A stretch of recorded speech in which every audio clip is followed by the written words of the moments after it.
Olá! E aí? Começar uma pesquisa em filosofia parece um bicho de sete cabeças, né?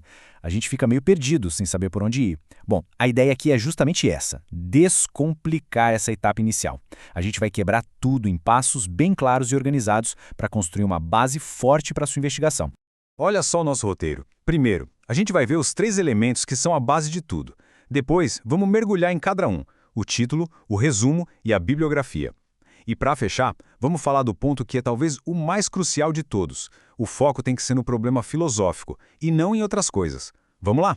Tudo começa por aqui. Pense nesses três pilares como a fundação que vai sustentar sua pesquisa inteira. Eles dão a forma, dão a direção para o trabalho desde o comecinho.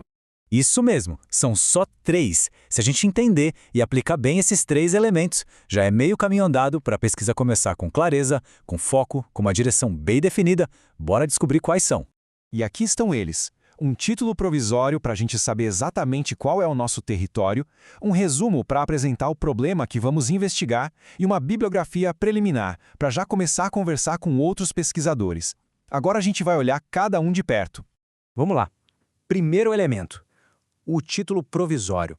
Olha, ele não é só para cumprir tabela, não. Ele funciona como uma bússola mesmo, sabe? É ele que vai guiar a pesquisa e garantir que o foco do tema fique bem claro desde o primeiro minuto. Então, o ponto central é esse. Um bom título já tem que dizer, de cara, qual é a área específica da investigação.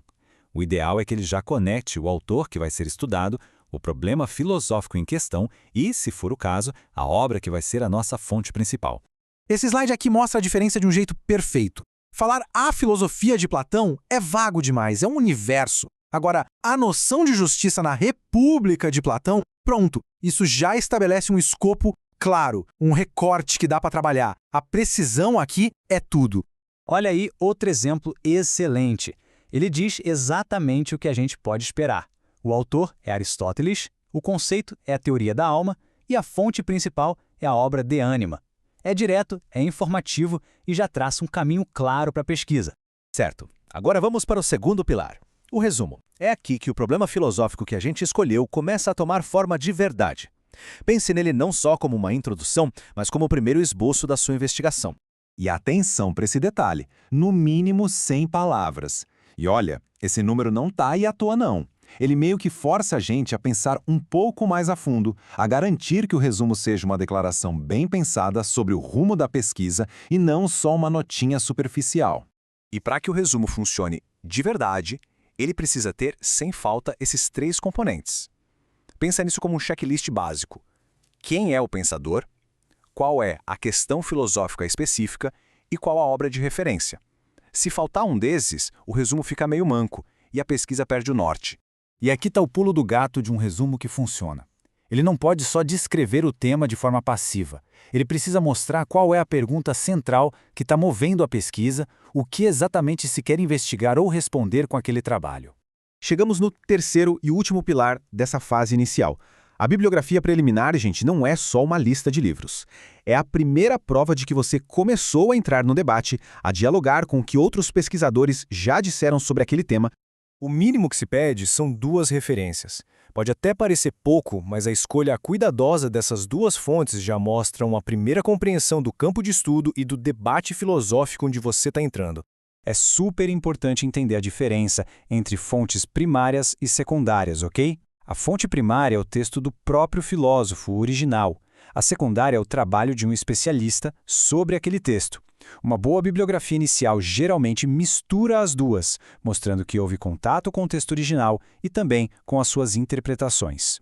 Agora sim, a gente chegou na orientação mais importante de todo esse processo. Entender bem esse ponto é o que vai garantir que a sua pesquisa vá para o caminho certo e não caia numa armadilha muito, mas muito comum. Essa pergunta aqui tem que estar na cabeça desde o primeiro dia. Saber qual é o objetivo final evita que a pesquisa se transforme em uma coisa que ela não deve ser, que é uma simples biografia. E a resposta tem que ser muito clara. O objetivo não é, de jeito nenhum, contar a vida do pensador. Detalhes sobre onde nasceu, se casou, as viagens que fez, tudo isso é irrelevante para uma análise de conceitos.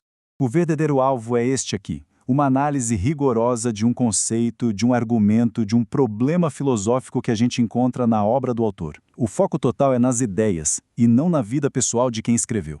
Portanto, o caminho correto é este, um processo de 3 passos que mantém um foco sempre no problema filosófico. Primeiro, escolha um autor. Segundo, identifique uma questão importante no pensamento dele. E terceiro, faça um recorte dessa questão dentro de uma obra específica. Seguindo esses passos, a profundidade e o rigor da análise ficam garantidos. Com essa estrutura toda em mente, aquela pergunta inicial de como é que eu começo já ficou para trás. A verdadeira questão que se coloca agora é outra. Qual conceito, qual ideia, qual argumento vai ser o seu ponto de partida para essa investigação?